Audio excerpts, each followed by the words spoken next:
বদনা মৌলবি পিয়াস, তুই যে মেতরের কাজ করস এটা অনেকে বিশ্বাস করতেছে না। তুই তোর নিজের মুখেই বলে দে তুই কি কাজ করস। দেখো আমি কিন্তু কেন মেট্রোগিরি করি। জাতীয় মেথর পিয়াস।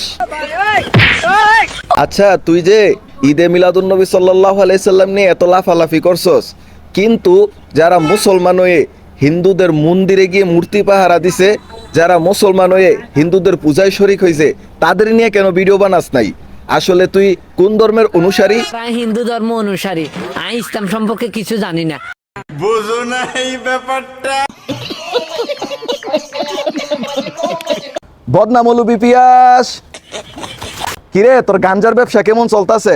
আর গান্দার ব্যবসার মধ্যে কুঙ্গে আগুন লাগাই দিছে, আর গান্দার ব্যবসার মধ্যে আগুন লাগাই দিছে রে ভাই।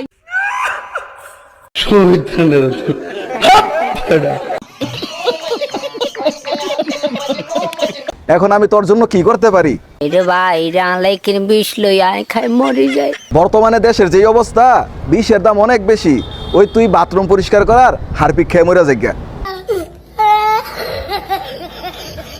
বদনা মৌলবি পিয়াস, কিরে তোর কি খবর? ও বাইরে অবস্থা বেশি ভালো না, আগা দিচ্ছে বুঝতে। ও আর মানে ফাইকানো দিচ্ছে। তোর দিন এমনি আগ দেখ দিয়ে যাইব।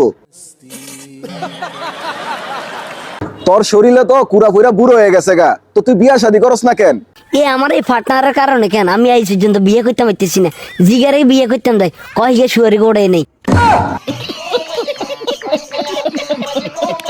কি হয়েছে কথা বুঝিনি, এই জন্য আমার পার্টনারে নিয়ে আসছি। কেমন লাগে পার্টনারে?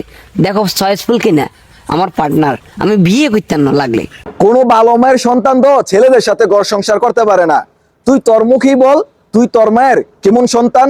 কোলাঙ্গার সন্তান। বুঝো না এই ব্যাপারটা।